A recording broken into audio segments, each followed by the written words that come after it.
From your perspective as an editor, what do you think authors should pay most attention to when they think in submitting an article to a journal like GEMS?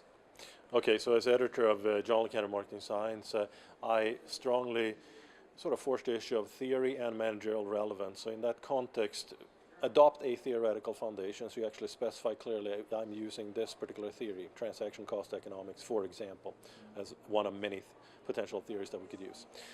And then identify what do we know right now and what do we need to know. That implies, those two questions imply that you look at what gaps do we have in the literature, clearly identify them in the introduction, perhaps even abstract, and then clearly identify why that gap is important.